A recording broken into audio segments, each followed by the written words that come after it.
আসসালামু আলাইকুম রহমতুল্লাহি ওয়া বারাকাতুহু। সম্মানিত দর্শক, প্রধানমন্ত্রী তারেক রহমান সাহেবের ভারত সফর স্থগিত হয়েছে, সাসপেন্ড। কেন হয়েছে, কী কারণে হয়েছে, সরকারের পক্ষ থেকে ইন ডিটেলস বলা হয়নি। বিভিন্ন পত্রপত্রিকা, যারা রাজনৈতিক বিশ্লেষক রয়েছেন, ইউটিউবে যারা কন্টেন্ট তৈরি করেছেন, তারা নিজ নিজ ধারণা অনুযায়ী নানা রকম ন্যারেটিভ তৈরি করেছেন। কিন্তু ইন ডিটেলস আসলে আমি যতটুকু শুনেছি, আমার আসলে কারো বক্তব্য ইন ডিটেলস মনে হয়নি। এমনকি সরকারে যারা কর্তা ব্যক্তি রয়েছেন, যারা এই ভারতের বিষয়টি দেখছেন, আমার কাছে মনে হচ্ছে যে এই যারা এই বিষয়গুলো হ্যান্ডেল করছেন, দে আর নট দ্য প্র্যাগম্যাটিক। দ্বিতীয়ত, এই যে পররাষ্ট্র বিষয়গুলো, যেমন শামা ওবায়দ আছেন, মাহাদি আমিন আছেন, খলিলুর রহমান আছেন, মানে তারা কেউই ভারতের গুড বুকে নেই। দ্বিতীয়ত, এখানে অজিত দোভালের সঙ্গে সাম্প্রতিক সময়ে প্রধানমন্ত্রী মিলিটারি সেক্রেটারি রূপে এক ভদ্রলোকে পাঠানো হয়েছে। সেই ভদ্রলোক হয়তো প্রধানমন্ত্রীর খুব ঘনিষ্ঠজন, তাকে বিশ্বাস করেন। কিন্তু মিলিটারি ডিপ্লোম্যাসি, তারপর সিভিল ডিপ্লোম্যাসি, ইন্টারন্যাশনাল ডিপ্লোম্যাসি, কোনো একটা বিষয়ে তার যে সফলতা, বিশেষ করে অজিত দোভালের মতো দুনিয়া কাঁপানো একজন কূটনীতিবিদ, একজন মিলিটারি স্পেশালিস্ট, একজন মানে যাকে বলা হয় এ যুগের practical James bond. James bond বলতে আমরা যা বুঝি, সে যদি সেলুলয়েডের পর্দা থেকে বের হয়ে এসে ভারতের মতো একটা বিশাল রাষ্ট্রে ঠিক সেই জেমস বন্ডের মতো বিভিন্ন কাণ্ড ঘটান, সেই কাণ্ডের হোতা হলেন এখন অজিত দোভাল। এবং ভারতে অজিত দোভালের যে প্রভাব, তার যে গ্রহণযোগ্যতা এবং তার জনপ্রিয়তা, ভারতবর্ষের দ্বিতীয় পিস স্বাধীনতার পরে এখন পর্যন্ত আসেনি। তাকে কংগ্রেস পছন্দ করে, মোদি পছন্দ করেন, তাকে সোনিয়া গান্ধী, রাহুল গান্ধী পছন্দ করেন, তাকে মিলিটারি পছন্দ করে, সিভিল সার্ভিস পছন্দ করেন, each and everybody. Shahrukh Khan, Aamir Khan থেকে শুরু করে চলচ্চিত্র জগতের যত মানে যাকে বলে গ্ল্যামার রয়েছেন, সব গ্ল্যামারের মধ্যে এই মুহূর্তে ভারতের সবচেয়ে মানে গ্ল্যামারাস যে পার্সোনালিটি, তিনি হলেন অজিত দোভাল। তার একটা অটোগ্রাফের জন্য, তার সাথে বসার জন্য, তার সাথে একটু কথা বলার জন্য এই যারা নায়িকা গায়িকা রয়েছেন, পাগলের মতো যাকে বলা হয় বসে থাকেন। কঙ্কনা রানাওয়াত আপনি চিনেন, যে এই মুহূর্তে খুব আউটস্পোকেন একজন সংসদ সদস্য এবং ভারতের অন্যতম শীর্ষ সিনেমার নায়িকা। কয়েক বছর আগে তার একটা সাক্ষাৎকার দেখেছিলাম। তাকে জিজ্ঞাসা করা হয়েছিল যে আপনার স্বপ্ন কি? আমি আসলে তখনও পর্যন্ত অজিত দোভালের নাম শুনিনি। তো তিনি বলছিলেন যে অজিত দোভালের সঙ্গে যদি আমার কখনো দেখা হয়, তার সঙ্গে যদি আমি 1 মিনিটের জন্য কথা বলতে পারি এবং তার একটা অটোগ্রাফ সংগ্রহ করতে পারি, আমার জীবনে এর চেয়ে তার কোনো প্রাপ্তি নেই। তো বোঝার চেষ্টা করুন যে কঙ্কনা রানাওয়াত যখন এই কথা বলছেন আজ থেকে 5-7 বছর আগে, আর যে সময় আমার মতো মানুষ আমরা অজিত দোভালের নাম শুনিনি, ঠিক সেই সময় ভারতের অভ্যন্তরে অজিত দোভাল কোন পর্যায়ে তার মানে যাকে বলা হয় জনপ্রিয়তা, গ্রহণযোগ্যতা, দক্ষতা, অভিজ্ঞতা পৌঁছে গেছে। তো সেই অজিত দোভালের সঙ্গে বৈঠক করতে প্রধানমন্ত্রীর পক্ষ থেকে যাকে পাঠানো হলো, আমি এই তাদের দুজনের হ্যান্ডশেক করার ছবি দেখলাম, সব কিছু দেখলাম। এটা বিবেচনা আমি কিছু বললাম না, যেহেতু তিনি সরকারকে রিপ্রেজেন্ট করবেন। কাজেই এখানে কি হয়েছে না হয়েছে এটা আমি বলতে পারবো না। এর আগে সেখানে গেলেন জনাব খলিলুর রহমান। খলিলুর রহমান বেশ কয়েক দফা তিনি ফেল করেছেন। তিনি সেই এখন তো তিনি পররাষ্ট্রমন্ত্রী, তার আগে তিনি যখন নিরাপত্তা উপদেষ্টা ছিলেন, সেই সময়টাতে প্রাণান্ত চেষ্টা করে তিনি সাইড লাইনে বিমস্টেকের বৈঠকে নরেন্দ্র মোদী এবং ডক্টর মোহাম্মদ ইউনূসের সঙ্গে জাস্ট একটা বৈঠকের ব্যবস্থা করতে পারেননি। আবার যখন জয়শঙ্কর বাংলাদেশে এলেন, সেই বেগম জিয়ার যেটাকে বলা হয় ফিউনারাল যে অনুষ্ঠান, জানাজার অনুষ্ঠান, সেখানে অংশগ্রহণের জন্য। ঠিক সেই সময়টাতে পররাষ্ট্র উপদেষ্টা মিস্টার তৌহিদ, জনাব খলিলুর রহমান সবাই মিলে প্রাণান্ত চেষ্টা করেছিলেন just to say hello, doctor Mohammad ইউনূসের সঙ্গে একটা হ্যালো বলবে, সেই জিনিসটাও তিনি করতে পারেননি।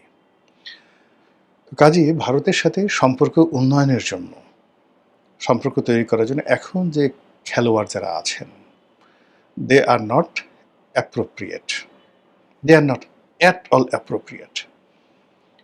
অন্যদিকে যারা আছেন, যেমন আমির খসরু মাহমুদ চৌধুরী আছেন, জনাব টুকু সাহেব আছেন, মনে করা হয় যে তারা ভারত বন্ধু, কিন্তু যে কিছু ছবি বা তাদের যে কিছু কর্মকাণ্ড আমরা যেটা দেখেছি, যতটা আমি বুঝেছি, অমিত শাহের সঙ্গে এদের যে পারস্পরিক বৈঠক, সেই বৈঠকে যে দৃশ্য আমরা দেখেছি, তাতে মনে হয়েছে সেখানেও ঠিক কূটনৈতিক লেভেলে তাদের সঙ্গে সমঝোতা করার মতো সেই রাজনীতির যে প্রজ্ঞা বা তাদের যে পার্সোনালিটি, এটি আগেও ছিল না, এখন আছে কিনা আল্লাহ বলতে পারেন।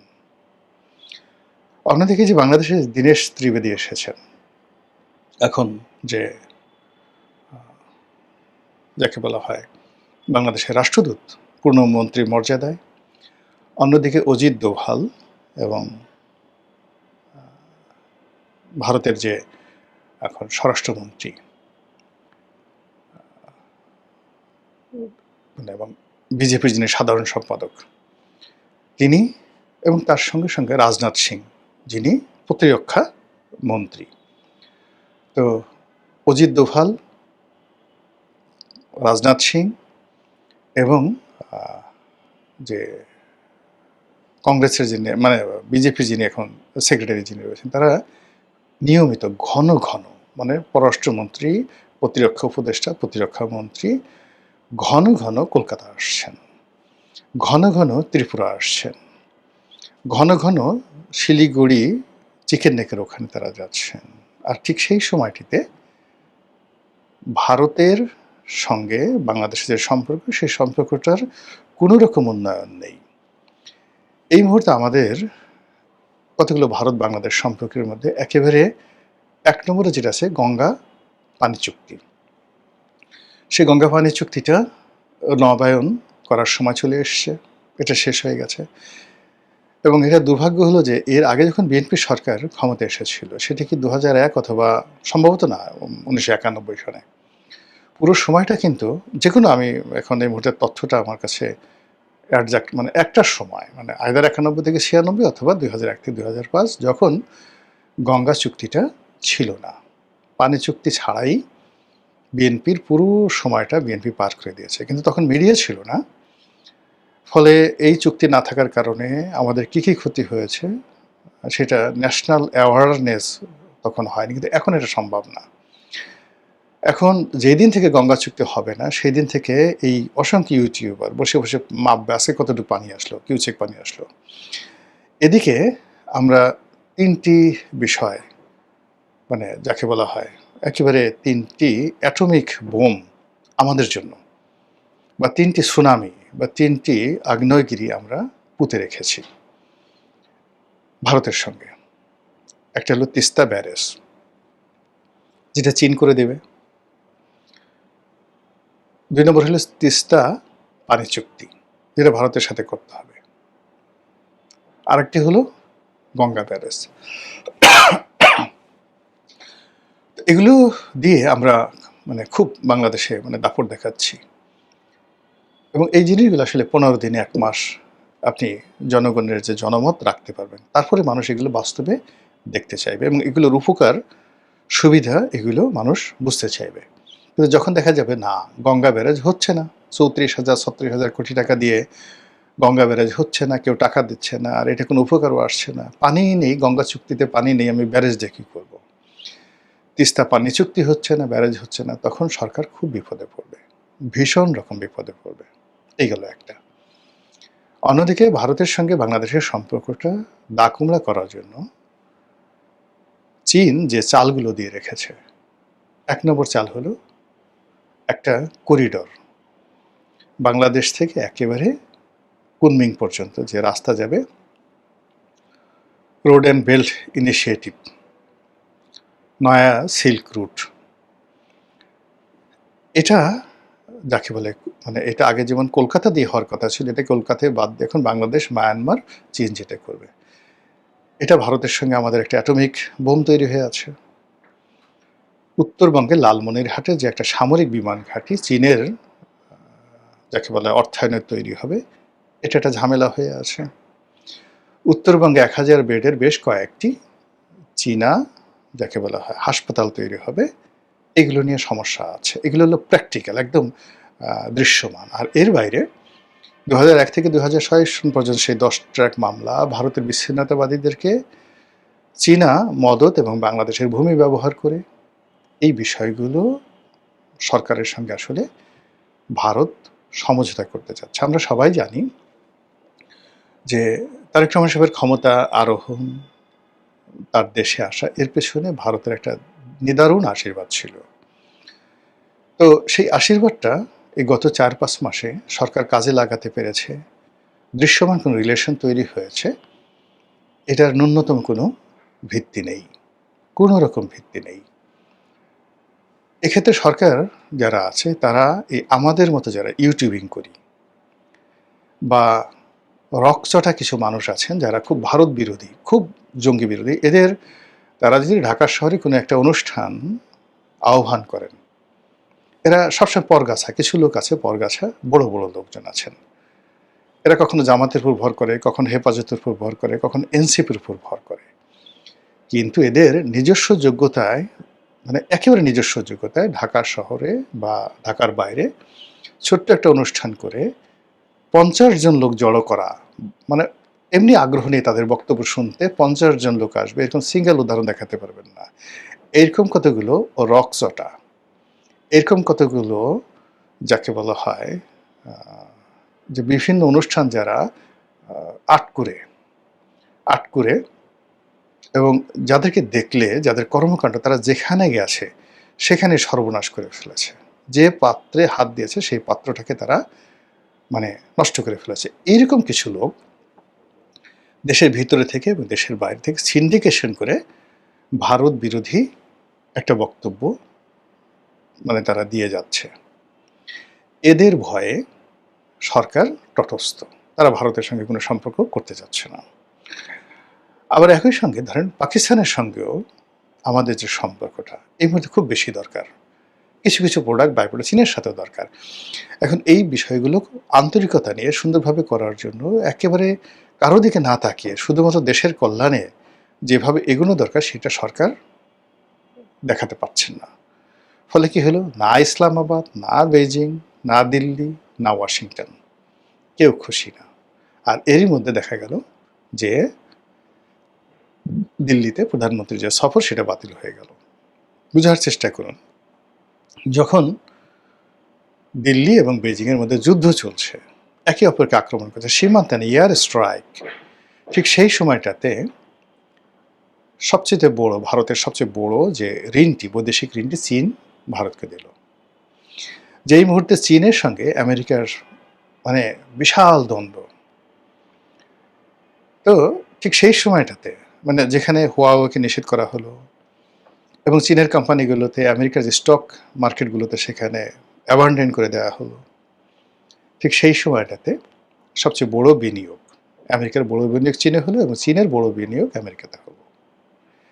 যখন নরেন্দ্র মোদীর সঙ্গে মুখ দেখাদেখি বন্ধ, নরেন্দ্র মোদীকে খুব বাজে ভাষায় গালাগালি করছে ডোনাল্ড ট্রাম্প, ঠিক সেই সময় জেডি ভ্যান্স তিনি ভারত সফরে উপস্থিত। তারেক রহমান সাহেব যখন বেজিংয়ে চলে গেলেন, তখন সরকারের সবচেয়ে গুরুত্বপূর্ণ ব্যক্তি, বেজিং সরকারের গুরুত্বপূর্ণ বেজিংয়ের পররাষ্ট্রমন্ত্রী, তো ওই সভাতে মিস্টার শি যিনি প্রেসিডেন্ট, ইটস এ ফরমাল, মানে বাংলাদেশের মতো একটা রাষ্ট্রের সঙ্গে মিস্টার শির যে বৈঠক এটা খুব বেশি হয়ে যায়।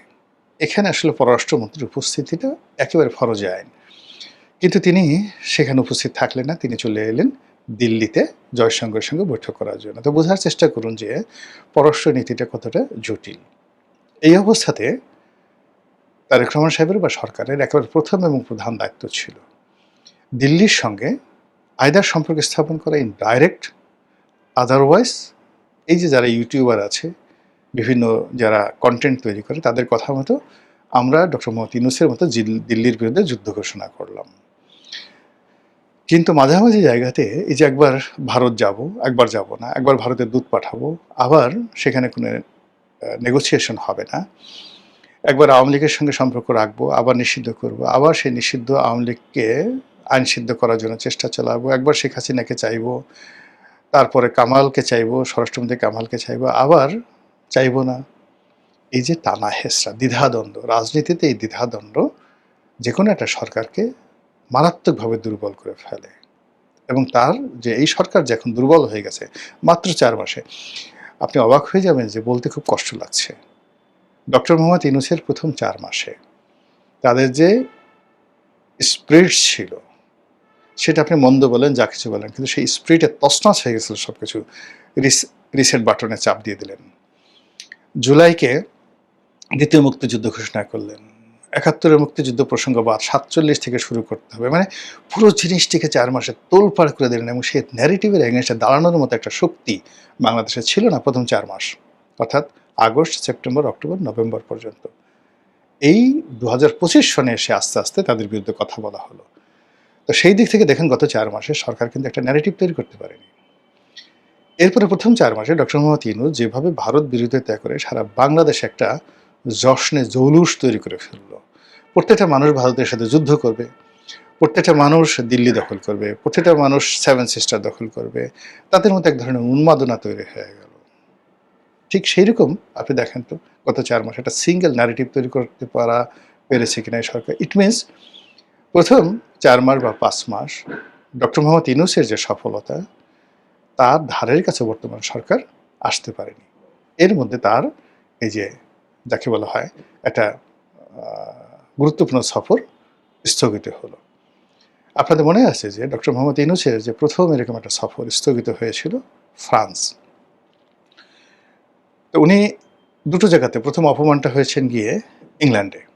ইংল্যান্ডে গিয়ে তিনি প্রাণান্ত চেষ্টা করলেন ইংল্যান্ডের প্রধানমন্ত্রীর সাথে দেখা করার জন্য, তিনি সেটা দেখা করতে পারলেন না এবং ওখানে তিনি অকারণে ইউলিপ সিদ্দিকের সঙ্গে গণ্ডগোল করলেন।